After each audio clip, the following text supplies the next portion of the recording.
And we are back. What is going on, everybody? It's your boy, Lockett, 2T's, coming to you live from the Tab Studios. And you know I'm joined by the greatest co-host in podcast history, in podcast land. He goes by the Judson. I call him Willie, baby. What's going on, Will? What's happening, man? Same old stuff, man. Just trying to bounce back from last week with these college jokers and getting the win column this week. So it's all good, man. Look, I feel you, man. It was definitely a black eye. We both had some tough misses last week. I don't even want to say M words this whole podcast. How Michigan did us. They did you wrong, man. Them text messages you were sending me, I was like, oh my gosh, is she about to jump off a ledge? Yeah, Michigan, not only Michigan, but Texas too. Both of them. The only way I can describe it really is just a good old fashioned kick in the nuts. Man, I stopped that wide receiver Jefferson on the sideline that play. How do you? That's all I can. Just they're amateurs. That's what it is, man. And literally, that was the difference between the cover right there. Is not tackling the man or pushing him out of the game. Not only that, I think you were out of the house at the beginning of the game, but the running back for Texas dropped a 4th and 1 ball that hit him right in his chest. Nobody was around him. I'm glad I wasn't Tom Herman on the field. He would have been done for the rest of the night. Man, I'm glad I didn't see it because I know I've been flipping out. Because Texas, they damn sure, I think they had plenty of opportunities to really, cover in that game for sure, and then win it. But personally, but the thing about it is, I kind of thought LSU might win the game, so I'm not that upset with Texas. It's Michigan who's got my blood boiling. They embarrassed me. And you think Jim Harbaugh, this would be the year for Michigan, but I'm gonna go ahead and say it. You're not winning the Big Ten. I'm tired of Harbaugh. He's worn on me. I don't want to look at his khakis. I don't want to look at anything to do with Michigan this year. Can't take it. And this quarterback, what's his name? Shea Patterson? Yeah, I call him what did I call him? My wife actually called him something. I called him because he looks scary out there dropping. Patterson. He's sorry. Yes. And I don't like I don't like Patterson. going on college kids because they're amateurs, but I'm sorry. Shea Patterson, you lost my money one too many times. I am out on you and the Michigan program. I'm out. All the way out. All the way out. And with that being said, I think we just need to be out on talking about them jokers. And let's just keep it moving because this is our podcast that we do weekly, ladies and Jack of Picks. A couple brewskis and give you guys what we for the week coming up, And last week, minus Michigan and Texas, we did pretty darn good. Loser. I'm still mad about that. They freaking lost my money. They lost my money betting against Army, man. Like, seriously? Army? We know they can't pass the ball. Man. All they do is run the ball, and Michigan's defense is supposed to be predicated on playing defense. I mean, that's what their team is based off of. Yep. Play defense, run the football, don't turn it over. And what do these idiots do? They go out there. I watched 3 turnovers in the first half, 3 of them, and then I sit up there and I watch Army just run it down their throat. It's ridiculous. Army should have won that game. They actually turned it over deep in Michigan's territory. They turned it over, so that just kept the game alive. But I hope Michigan loses next week, or whenever they play again. I hope they lose, and I hope you get fired, Jim Harbaugh. Back to what we were talking about, man. Yeah, look, y'all hear it. Y'all see that, man. Will is hot right now. Them Michigan boys got your blood boiling. I don't know. I haven't seen you this upset in a while. I don't even want to wear khakis ever again because of khakis. Khakis? Should be wearing them anyway, but look, my son can't wear them when I have a son. I don't want to see my granddad in it either.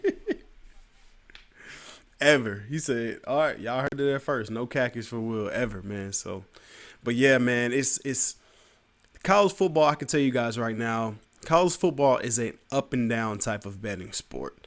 I think more than any sport out there, it's a lot harder to predict college because, like Will always says, they're a bunch of amateurs. I mean, at the end of the day, there are a lot of variables that go into the college football world. I think Will's talked about this on previous shows. The quarterback could have had a fight with his girlfriend the night before, and he comes out there and drops fumbles. Shay, you probably had a fight with your girl, or, for one of the kids may have had a bad, pregame breakfast. I mean, it's just weird stuff with the college kids. They're emotional. Their parents are supposed to come to the game. They didn't come to the game. So it's tough some weeks to predict, those type of picks and those type of games. So, that's why you hear us a lot of times. We're not really throwing the house at a lot of these college games. If you hear us throwing the house at something, it's usually NFL because it's a lot easier to predict. So, with that being said, though, Will, I want to remind everybody, we do stream and post every show on YouTube. We've had a lot of people going to subscribe to the page. It's That's a Bet Podcast. Just search That's a Bet Podcast on YouTube. Make sure you guys check us out, subscribe, drop a comment, drop a like. We really want to grow this, and it's actually been growing. We actually have a little bit over 40 subscribers in just about 2 weeks of doing it, which is, that's a pretty good amount. I mean, it seems small, but people are actually tuning in and checking us out. Also, too, we have our links up on Instagram. My Instagram is at Lockett2Ts. Will is at the number 13 sports. So it's GROUP 13 SPORTS. Group 13 Sports. And then make sure you guys follow our podcast at That's a Bet Podcast on Instagram if you guys want to get all of our picks posted there. Check our story. Sometimes we'll give away free picks for everybody as much as we can. But with that being said, Will, I'm excited for this weekend. It's a little tricky, though, this weekend. I don't know about you, how you felt about when you were kind of looking at what picks you like. For me, there's a lot of minus 30 and above picks this week. Big time favorites. And I don't know, it feels weird. I wanted to take the bait, but I just learned from history, man, not taking that big old type of spreads. How you feel about the large numbers and stuff that you saw this weekend? I kind of feel the same way you feel. Only time I really take large spreads is when I look at a team like Alabama. But some of these other teams, I can't play with the fire on that. And I actually played the conservatives this week. So that's the main thing I can say. I don't trust these college kids, not until I've seen at least half a season of them. Still early in the season, so I'm still evaluating how good teams actually are. Because usually when it comes to college, let's be honest, they're cycling in new players every single year, right, with these new recruiting classes. So a lot of times, the public in particular, they'll bet on a team based off of the program prestige, the name of the program. And then when they actually get out on the field and play, you're like, oh, that team isn't really any good. So, or that team is not good, so I'm gonna bet against them. Perfect example, North Carolina. They beat Miami and South Carolina so far this year. So, I like to evaluate the team a little bit more before I actually start feeding into the spreads. So, we'll see. Got you. Yeah, I feel you on that one, man. I was kind of in the same vein. I saw 6 picks that were real juicy, just with large spreads, and something told me the last second not to take them, so I had to stay away from them. But with that being said, Will, let's jump right into our picks, man. This is our 6-pack of college football picks, presented to you by absolutely no one. And I say that to say, man, if you guys want to, put a sponsorship on the show, make sure you guys hit us up. At That's a Bet Podcast on Instagram, or you can hit up Will at Group 13 Sports. The Michigan Wolverines needs to sponsor us after losing our money. They do. You know what? You damn right. They need to sponsor us after losing all that money. I can't Call believe, me, man, Jim Harbaugh. You know what? He needs to send us some khakis too, with some money in the pockets. Damn it. But yeah. With that being said, man, let's jump into our 6-pack. Will, go ahead and start us off. I want to know your first pick of the weekend. Who you got? I'm going against the grain with this one. Actually, it might not be against the grain, but I'm a side with history on this. I'm taking Alabama minus 25 against South Carolina.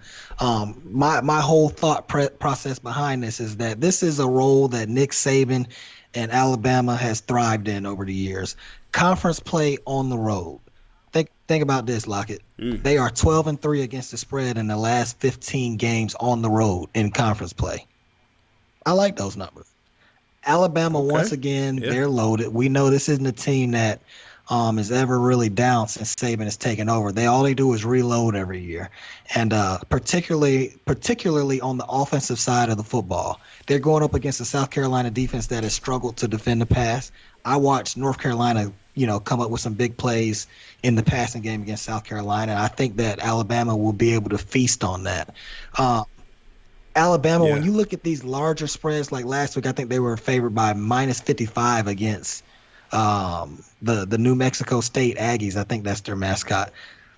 That what they tend to Yep. do, Lockett, is and when Bama gets up on these teams that are inferior to them, meaning 1AA teams or some of the bottom level 1A teams, Saban kind of Yeah. plays it like the NFL, and he sits on the ball and just doesn't want to get anybody hurt. But when they play teams in the conference, it's a whole different approach. He puts his foot on the gas, Yep. particularly in the first half. Now, if he's up on a team 45-0, doesn't matter who he's playing. He's going to try to, sit on that ball and get the game over with. But when it's a 25-point spread like South Carolina, I just think that they'll put the clamps on them on defense. South Carolina is actually starting a true freshman at quarterback. Uh, and because Oh Jake yeah. Bentley, their seasoned veteran, is out for the year now. And so this guy they got is coming from the West Coast. He played decent last week, but this is a whole different beast against that Alabama defense. And quite honestly, I just don't think he's ready to step up to that challenge. It's going to be a pretty good atmosphere in Columbia for the Gamecocks going up against Bama. But at the end of the day, I'm going to side with history. I'm not sold on Will Muschamp as a coach. He keeps getting these big jobs. He was at Florida, and now he's at South Carolina. I think it'll be a matter of time before he's gone out of South Carolina, and I think Nick Saban will coach circles around him this week. So give me Alabama minus 25 against the Carolina Gamecocks. Oh, there you go. You hear it down there. Yeah. It's in Columbia, right? Yep. They're at South Carolina. Yep. I like that pick. I definitely can see Alabama running away with it. Just South Carolina feel like it's out of their league, so I really can't One even more disagree thing with regarding that. this game.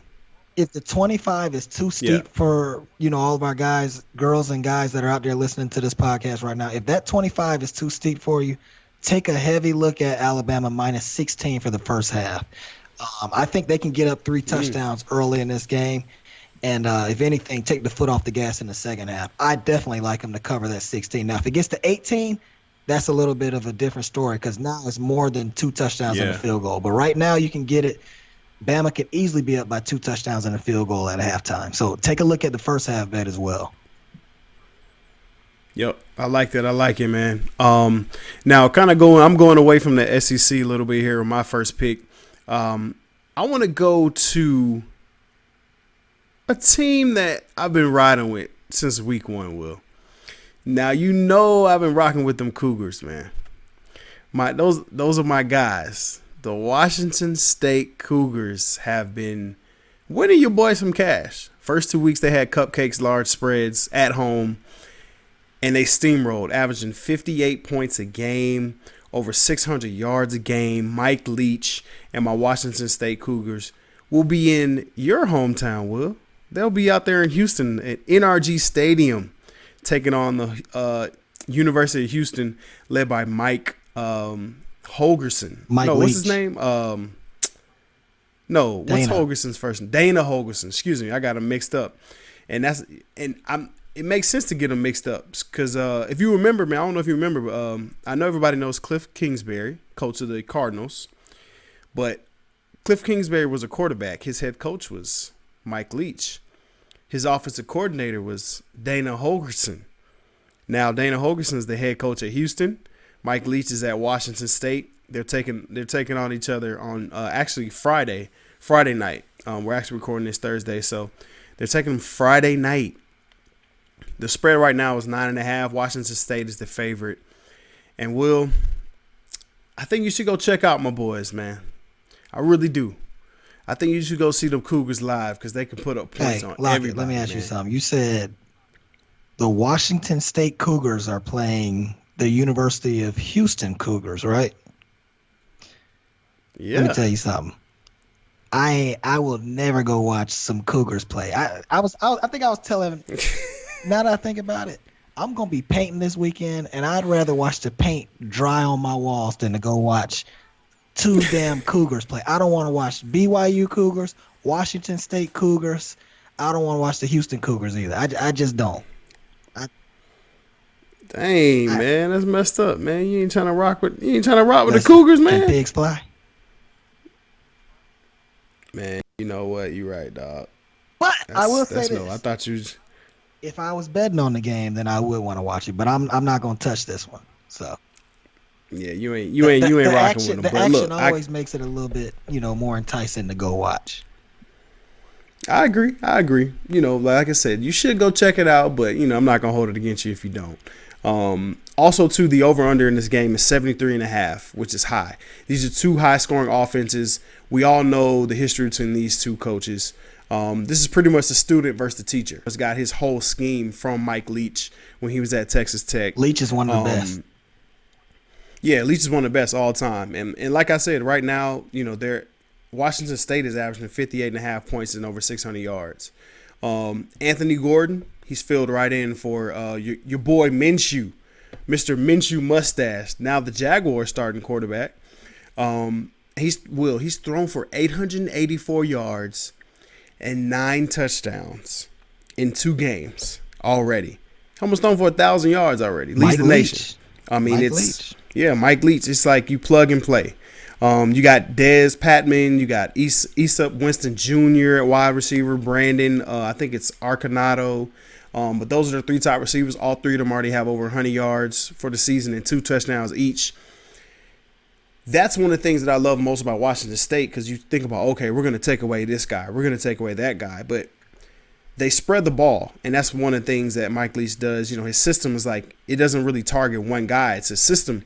So if a receiver, they're running a certain scheme, this comes open, he's throwing it here. This they stop this, it's going there. It simplifies everything. They spread the ball around.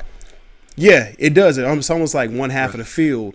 And that's just really has me studying them like, man, they really, they're always great on offense. Another big thing, too, the first 2 games of the season, they've had at least 9 guys catch the ball each game, which is like unheard of. They had 9 receivers. So it's hard for a defense to focus on one guy. They got to worry about the whole field. You know what I mean?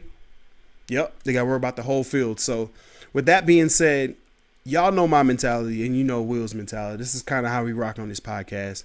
We always go for the low-hanging fruit. And for me, the low-hanging fruit, the apple tree, from Washington State, they done flew one out to Houston, put it in the middle of NRG Stadium. And for me, it's low-hanging fruit to take the Washington State Cougars minus 9.5 versus Houston. I'm going to tell you why. Everybody's going to get all excited about Dana Holgorsen and, De'Aaron King is the quarterback for Houston, dual threat guy, super talented, can run, throw. We saw him against Oklahoma, had flashes and do different stuff like that. But I don't care who you are. You can't beat a team like Washington State with a leaky defense. You can't. They got leaks all over their defense. Secondary, linebackers, their D-line is undersized at Houston. Ed Oliver ain't walking back through them doors no time soon to come back and hold down that D-line. He's just not doing it. He's up in Buffalo freezing, up there being cold. The money's too good for him to walk back through that door. Oh, yeah. That money, he getting paid up there in Buffalo. So, now, I will say this. I think the game, a sharp angle, I think the game going under the first quarter is kind of a sharp angle, because I think Holgorsen and Leach are going to fill each other out early on. But I think in the end, Mike Leach, they're better athletes. Houston lost a lot of guys to the pros. Just a lot of guys graduated altogether. And I think at the end of the day, I think Mike Leach, the teacher, Mr. Miyagi, is going to outduel Danielson in this situation. And I got to keep riding with the Cougars, man, until they let me down. So I love Washington State minus 9.5 at NRG Stadium Friday night versus the Houston Cougars, man. I'm taking Washington State. I like that pick, Mike. And 9.5 really isn't that much for Houston to cover. For Washington State to cover. They're playing indoors, so they'll be able to sling it all around. And you said you like the under. I could also take the under for the first quarter, but still jump back on for the rest of the game, the over for the total for the whole game. I like that. Yeah. Lots of offense. Yeah. De'Aaron King, quarterback for Houston. he can put up money with or put up yards and stats with the best of them as well. So I like that pick. Yep, that's my boys. I gotta rock with them, man. I gotta rock with the apple trees. That's what I call them. Now moving right along for me, Will, I'm gonna go ahead and jump into my second pick here real quick. This one is kind of straightforward for me, and it's kind of weird because I really, really love my alma mater. I'm all for Wake Forest. The Deeks, they're also playing Friday night as well. They're hosting the Mac Brown-led UNC Tar Heels, and it's a -3 game right now. Wake Forest is the favorite, -3. But something tells me in my gut, as much as I want to take that -3, I just can't do it, Will. From experience of playing at Wake, playing all the schools, Duke, North Carolina, NC State, all of our games were literally like 2-point win, 1-point win, 3-point win, 2-point win, 1-point win. I mean, my whole career there. Even last year, Duke and Wake Forest was a 1-point game. Who was it? I think NC State. Wake Forest won, I think, on the last play of the game. And it was a 2-point win. As juicy as it sounds to say, yep, Wake Forest. I think Wake Forest literally wins the game, though. I think they win, but I really don't think they win by more than 3 points.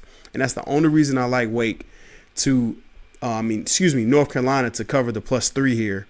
Also, me and Will were talking about this. We were texting in this.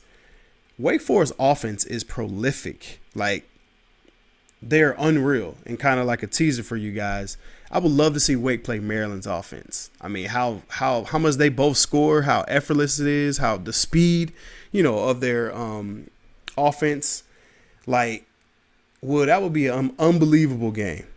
Probably 101 to 100. I can see it now in a bowl game. Wake Forest and Maryland in the Fruit Loops Bowl. I can see it coming now. That'd be an excellent bowl game. Man, I'm talking about points galore, points everywhere. And it's crazy because, when I was at Wake, Maryland was in the ACC, so we played them. But it's weird now to say they're in the Big Ten and they don't play, the ACC teams. That's just weird to me. You know what I mean? But yeah, I think Mac Brown's team is a pretty good team. I think they've played two teams that I think aren't as good as, South Carolina and Miami. I don't think they're that good on offense. They're definitely not good as Wake on offense. I can say that much. But Wake Forest defense is pretty trash. Let's just keep it real. It is what it is. They gave up almost 35 to Rice, damn near. So I'm keeping it kind of short and sweet. It's literally this call for me. I really didn't have to do too much digging, too much studying. This is just from personal experience of playing, man. As much as I love Wake to win the game, I really do. I really think Wake wins the game outright. But UNC covers that +3. Wake wins 48 to 47 against UNC. UNC covers. So we're going to win the cash and we're going to get the win, man. That's a lot of points, man. I like that pick. I'm a little bit different as far as the overall picture of the game. I think Carolina will cover the +3, and I actually think Carolina will win it straight up. Boo! Boo! I don't even want to hear what you got to say. No, get the hell out of here. Look, man. I love Wake Forest. It's a great school, but I think something special is brewing in Chapel Hill this year with Mac Brown. He's returned. He's got the fan base energized, and he's a little bit older now, so it's more of a CEO type of role. Kind of like how Joe Paterno was at Penn State or how Larry Coker was at the U. It's more of a CEO approach, and I think the players and the fan base is fired up. So I like North Carolina to do some big things this year and win the game straight up. Man, look, you over here sound like my boy Wesley Flagg, man. Shout out to West Flagg.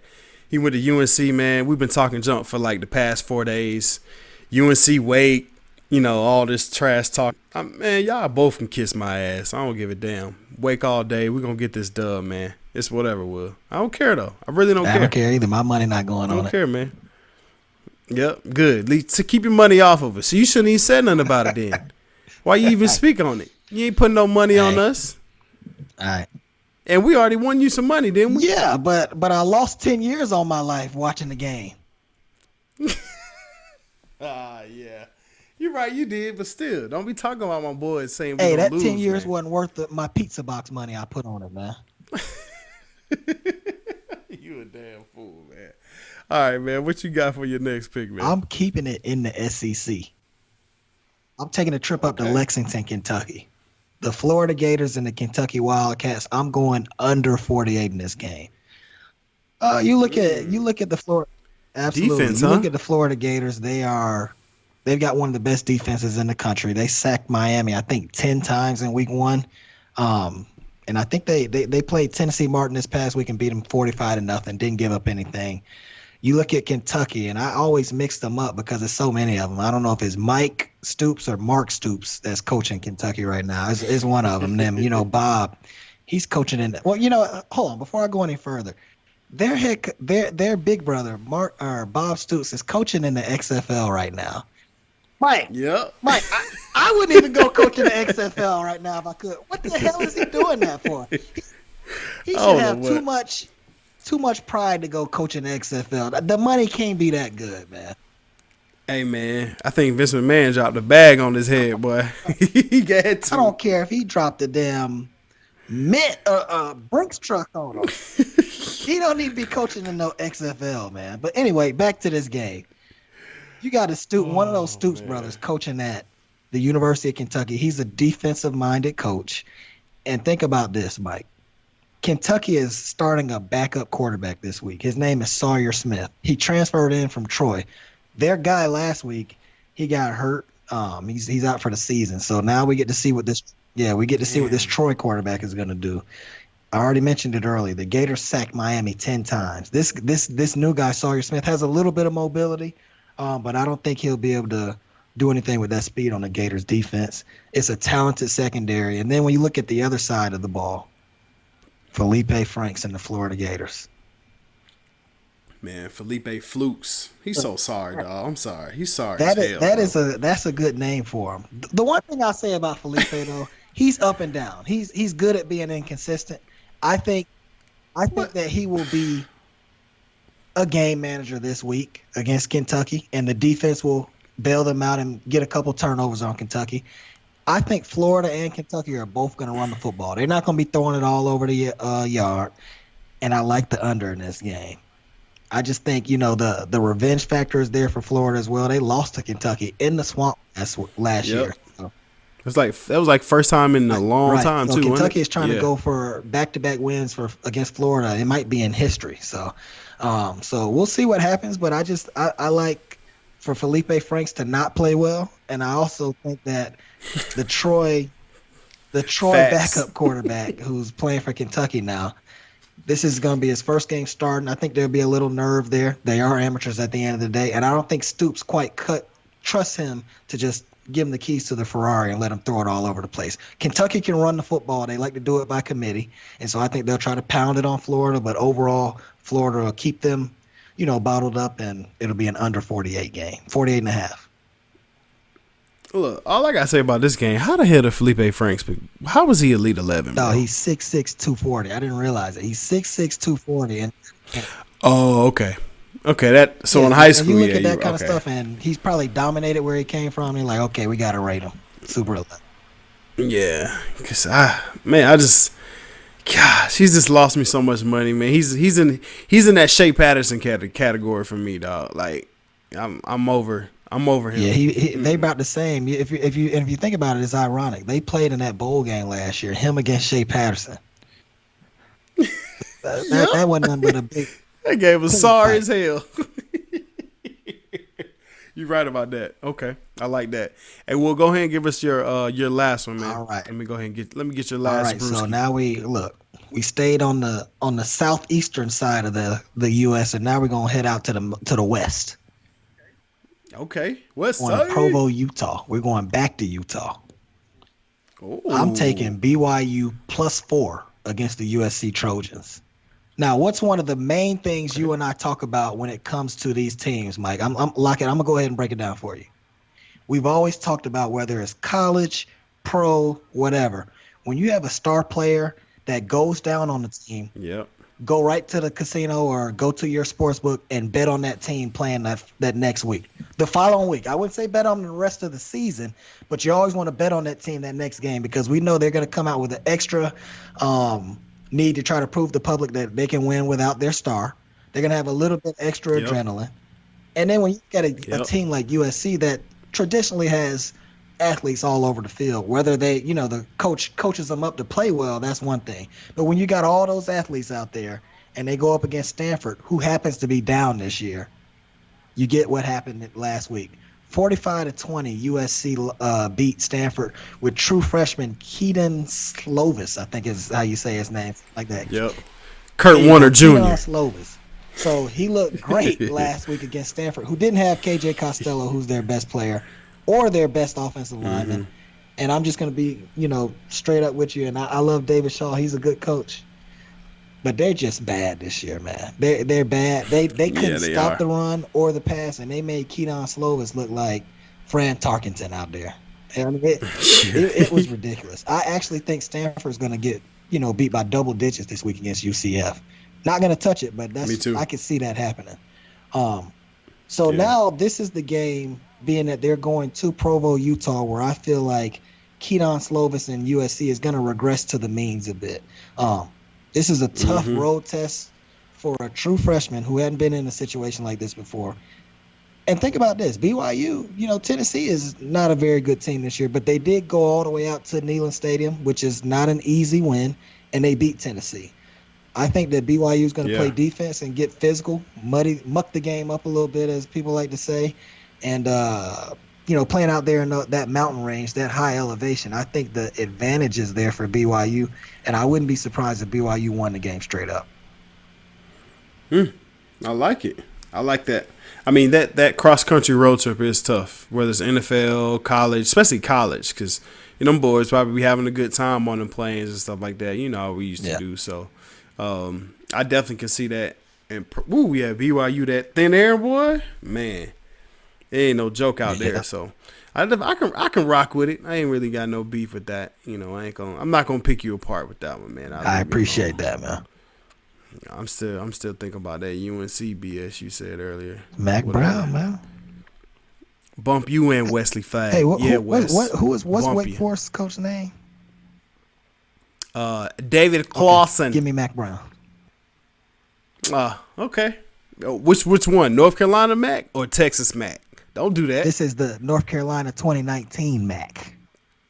Oh, the 2-0 Mac that beat South Carolina and Miami. Miami. Let's be honest. I really do.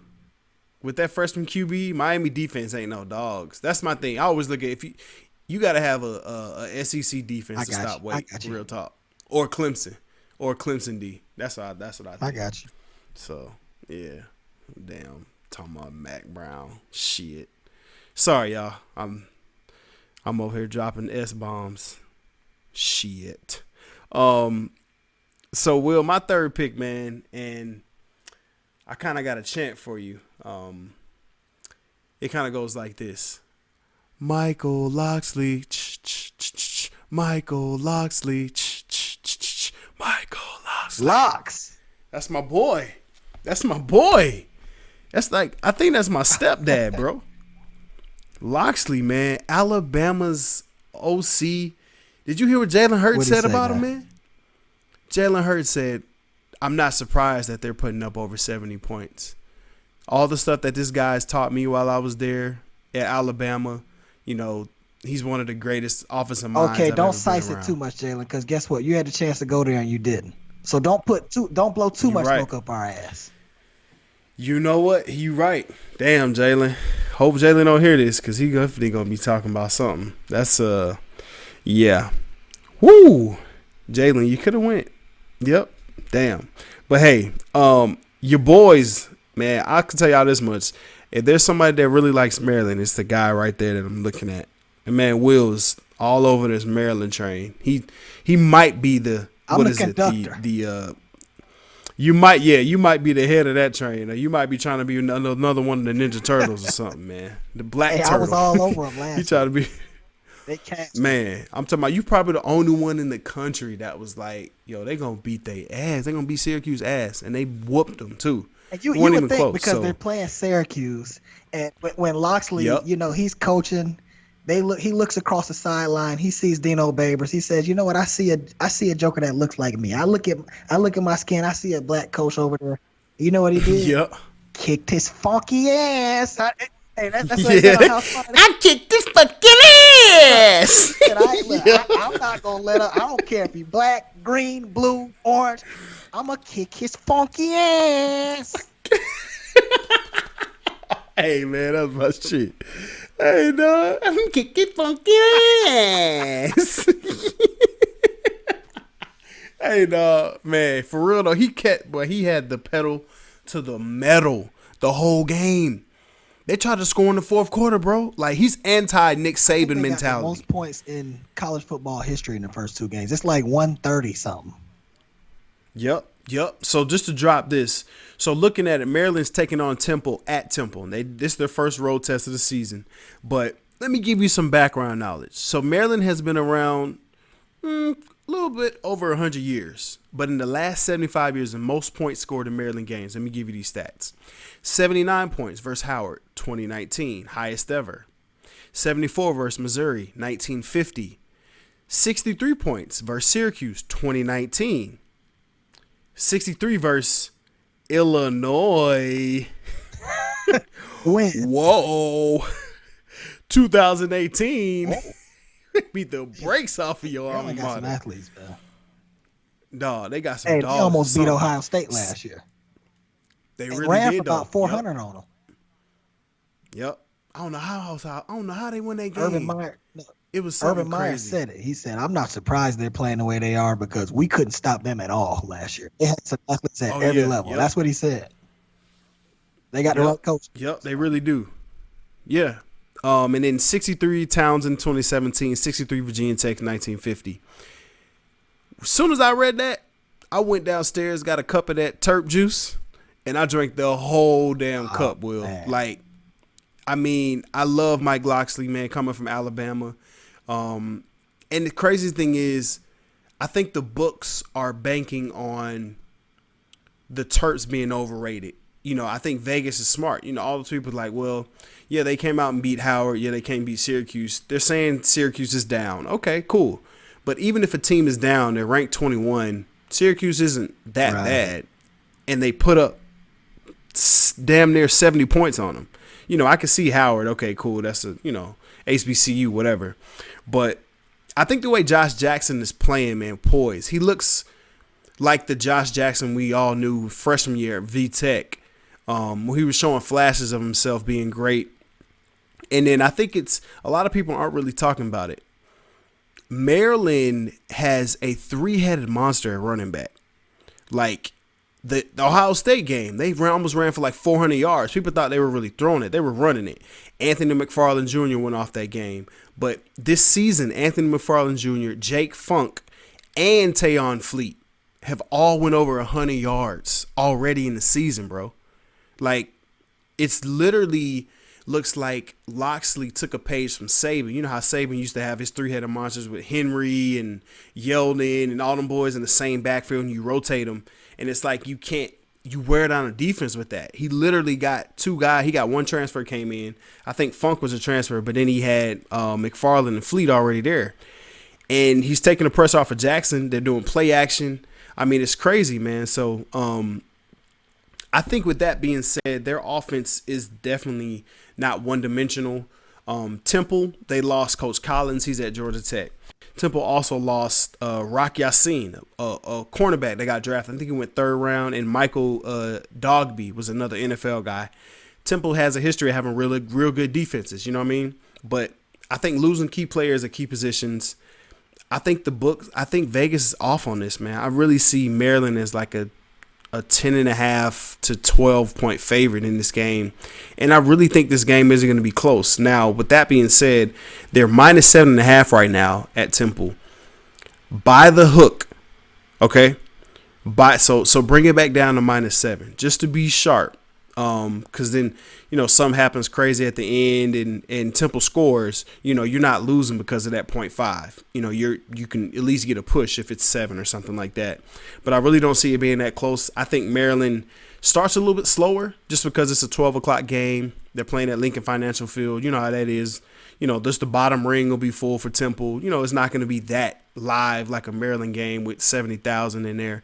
But I think Locksley, his experience, being under Saban and how Saban gets his teams ready for those noon games, those noon kicks, I think his boys are going to be ready and come out, man. I really think Maryland, they're 7-2 straight up versus Temple in their last 9 anyway. They lost to them last year, so they got a bad taste in their mouth. Temple came into Maryland and beat them with your boy Anthony Russo.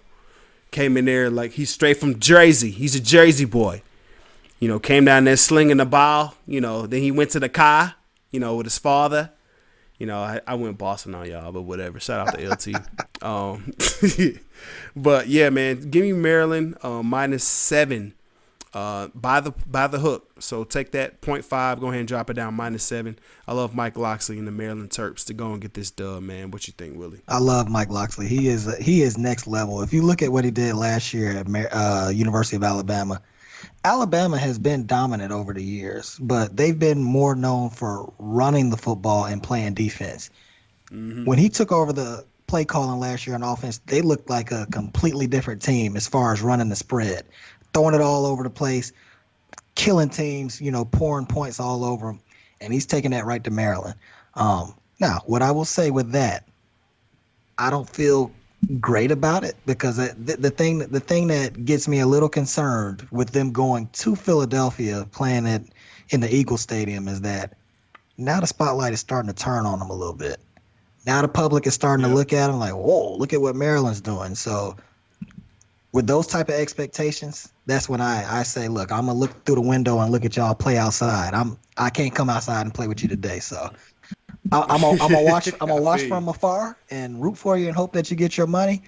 And if Maryland can turn up this week again and prove to me that they can get something like this done on the road, then I'm gonna start believing a little bit more. This is their first road game, so we're gonna see how they play. Wishing them luck. I like Locksley, but I can't put my money on it this week. I got to see what happens. I got you. I feel you, man. I can definitely rock with that. But with that being said, we'll go ahead and give your 3-pick recap for me real quick. Let them know who you had, and then we'll go ahead and get up out of here, man. All right, man. So I'm gonna go ahead and recap this thing for you. We started out with the University of Alabama going to South Carolina to cover -25 against the Gamecocks. I don't really see the Gamecocks being able to keep up with these guys starting a true freshman at quarterback, and Nick Saban is 12-3 against the spread in conference road games. I'm going to take those odds. The second game, we're going to Lexington, Kentucky. The University of Florida and Kentucky, I like it to go under 48.5. I think this will be more of a defensive battle, SEC type of game with two, at best, average quarterbacks with good defenses playing. So give me the under 48.5 for the University of Florida and Kentucky. And then the last game, Provo, Utah, BYU. I like the +4, getting 4 points at home against USC, playing against a true freshman. I expect Keaton Slovis, the true freshman quarterback for USC, along with the rest of his team, to regress just a little bit to the mean and come back down to earth. And I like the atmosphere at BYU, up in the mountains playing in that thin air. I wouldn't be surprised if BYU won the game straight up, but I'm going to play it safe and go with the +4 with BYU. All right, cool. So for mine, my 3 picks, I started out in Houston. Washington State will be traveling to Houston, NRG Stadium. Mike Leach, Dana Holgerson, the teacher versus student, -9.5. I like Washington State to cover that. I think it's going to be a high-scoring matchup, but I think they pull it out in the end. Washington State -9.5. My second pick, I actually went back to my alma mater. Wake Forest will be hosting the UNC Tar Heels, and I do think Wake Forest is going to win the game outright, but I think it's going to be a 1 to 2 point win, so I took UNC +3. Now, don't get it twisted. Wake Forest is going to win that game. And my last one of the show, I really, really love Maryland -7. You'll probably catch it at -7.5. Go ahead and buy that hook, buy a half a point. Take it down to -7. Maryland's on the road for the first time taking on Temple. I think Mike Locksley, Josh Jackson, and that 3-headed monster at running game is going to take care of the Temple Owls in Philadelphia at Lincoln Financial Field. So give me Maryland -7 by the half a point, and we can go and take that money to the bank. But with that being said, Will, you hear that? I hear that music. Man. Hey, you know what time that is, man. Hey, we'll go and take it. Every time you hear that music, we just leave you with our saying, and you know what it is. If you see a bet, make a bet. Remember, that's a bet. That's a bet. Hey, I'm Lock It 2 T's. That's Will, man. That's a Bet podcast. We'll see you guys next episode, man. Peace.